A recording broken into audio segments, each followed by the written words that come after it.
I'm making a very versatile dish, or dishes I should say. I'm actually making a pumpkin cranberry cake that can also be pumpkin cranberry baked donuts, which are such a great treat, or a sheet cake. The reason why I make it this time of year is, of course, it's pumpkin season, everything pumpkin, right? But on Halloween, while I sit out in the driveway in my chair passing out candy, I like to have a little treat for the adults. So this is a way you can really share, and I think you're gonna love this recipe. It's moist. We're using a different type of oil, which I'm gonna highly recommend. I was just talking with another baker in town about trying it for their recipes. So stay with me throughout the hour as we are going to bring you the freshest spices and seasonings to make this great cake. And a big shout out to Quinn Tanini, who came over yesterday and helped me test the recipe. He is a budding chef, and I have no doubt that he'll be someday a rising star in our own community. I'll be back in just a few moments to get started on this great dessert. So I have a stick of unsalted butter, soft, but don't get it too warm. You know, we tend to run and put butter in the microwave, and then it gets a little too melted. It's gonna change the consistency. Now, it's gonna get a little loud here, but I'll speak above the mixer. What we're gonna do is we're gonna add grapeseed oil, which is a bit unusual. Usually we're baking with vegetable oils and things like that, but the grapeseed oil, I read an original recipe in the New York Times, and it called for grapeseed oil. It's a very neutral, light oil, and I have found it works really, really well. So I'm very excited about that. So now let me turn that off for a minute because I'm gonna have to scrape down. This is why baking with kids is so much fun, because they can help with things like this. Even at a small age, just make sure they keep their fingers away, but they can use this spatula, and of course, once it has all the goodness that can lick it. So we're gonna do some organic light brown sugar.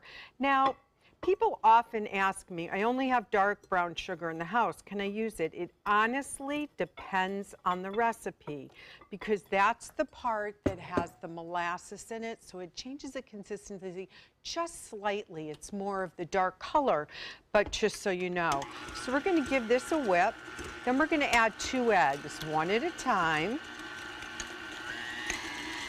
Bring the speed up a little bit more. And here comes number 2. Okay, 2 eggs are in it. We're gonna add a teaspoon of vanilla. Oh, and it's gotta be pure vanilla extract.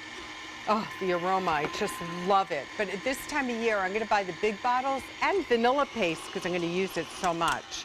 So again, we're gonna turn this down. Now, like a lot of recipes call for pumpkin puree. I'm using pumpkin pie filling, an organic brand. I buy it over at the Fresh Market because this is gonna make it even creamier. You can see it's a little bit looser than just buying plain old pumpkin puree. So now we have this pumpkin pie filling.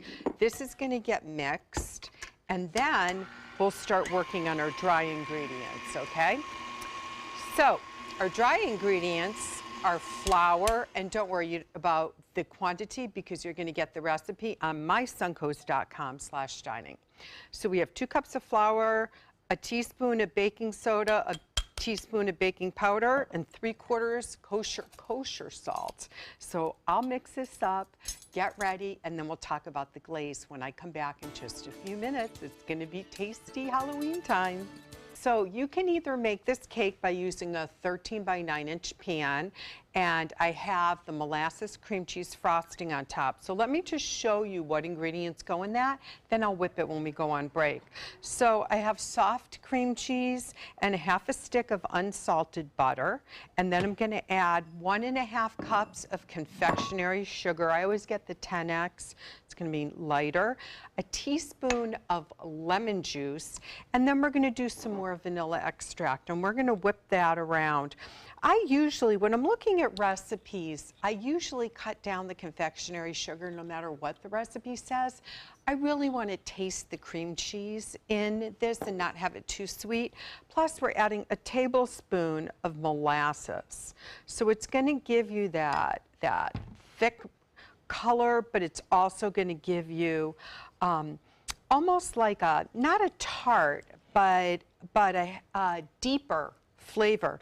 If you don't have molasses at home, just use pure maple syrup and that'll be fine, but do make sure it's pure. So we can whip this up. You can even do it by hand to make the frosting, but I just wanted to give you an idea for right now. Let's go back to the batter. So we had all the dry ingredients.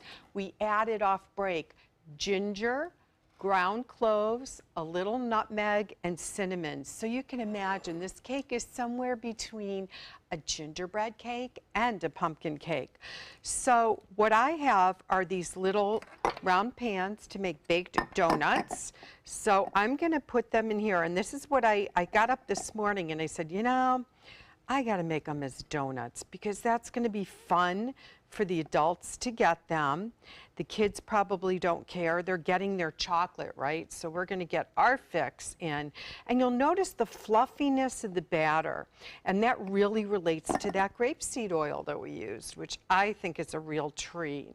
Now, if you wanted to, you could add some chopped pecans or walnuts and make it even more special. So this, if you're using a small baked donut pan like this, they're only going to go in the oven for about 15 minutes. Test them. You can just, you know, push on them and you'll know. If it's going to be a pan, then you're definitely going to want to use your toothpicks. I also use loaf pans, and the mini loaf pans are great because you can give a gift to a lot more people.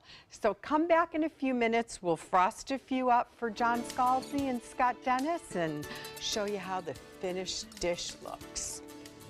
Back in the kitchen with Judy, and I'm so impressed with the grapeseed oil. My gosh, that works great. It does. It makes it so fluffy. It's almost like you used applesauce. So we've made it in many different varieties as a sheet cake, as our donuts, and I made the frosting. It's that molasses or maple syrup, cream cheese, and then I dotted it with some cranberry chutney to go on top. If you don't like frosting, that's me. Even though I love cream cheese, I'll just put a little dab of the chutney in the middle, and that's going to serve perfectly. And of course we made it as loaves as well, so lots of different varieties. And John, just at the end, I just take some of that beautiful cinnamon sugar from the Spice and Tea Exchange and sprinkle that on top, and boom, holiday is ready. Man, how good is that? The recipe is on our website, mysuncoast.com. Click on the dining link page and the video instructions will be there, as well as your shopping list and personal tips from Chef Judy as well. Thanks, that's really tasty. That's good stuff. Enjoyed it. Bring a Makes me slice feel real home fall. for your wife and your mom. Okay, you got it.